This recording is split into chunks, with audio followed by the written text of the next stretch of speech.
അല്ല നിങ്ങൾ എങ്ങോട്ടാ രാവിലെ തന്നെ പോണേ? നമ്മള് കൊണ്ടോട്ടിക്ക്. ആടെന്തേത്തിന് പോവുക? അല്ല നിങ്ങൾ എപ്പോഴാ തിരിച്ചു വരിക? ഇവിടെ ഉച്ചക്കൊക്കെ ചോറ് വെക്കണോ അതോ നിങ്ങൾ രാത്രിത്തേക്കാണോ വരിക?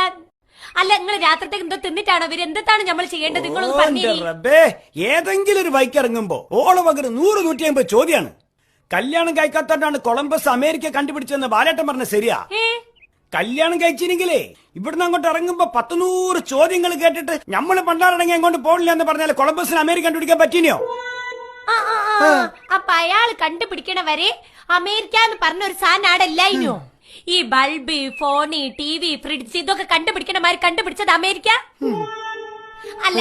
ഈ ഇന്ത്യ കണ്ടുപിടിച്ചത് ആരാണ്? ഇന്ത്യ കണ്ടുപിടിച്ച എന്റെ ഉപ്പ മമ്മദാജി നരിക്കുനിയിലെ. എന്നിട്ട് ഉപ്പ എന്നോട് പറഞ്ഞില്ല. അല്ലെങ്കിൽ ഉപ്പ അങ്ങനെ എത്ര വലിയ വലിയ കാര്യം കണ്ടുപിടിച്ചാലും ഉപ്പ ഒരക്ഷരം മിണ്ടൂല. അഹങ്കാരമില്ലാത്തൊരു മനുഷ്യനാണ് ഇഞ്ച ഉപ്പ. വല്ലാത്തൊരു വിവരം തന്നെയാണ് പത്തു എനിക്ക്. നിങ്ങൾ എന്നെ കളിയാക്കരുതിട്ടോ. ഇന്ത്യ കണ്ടുപിടിച്ച ഗാന്ധിജിയാണ് എനിക്കറിയാം. കൊല്ല അതുകൊണ്ടാണ് നമ്മളെ നോട്ടുമ്പളൊക്കെ ഗാന്ധിജിന്റെ ഫോട്ടോ പറയേണ്ടത് കേട്ടോ.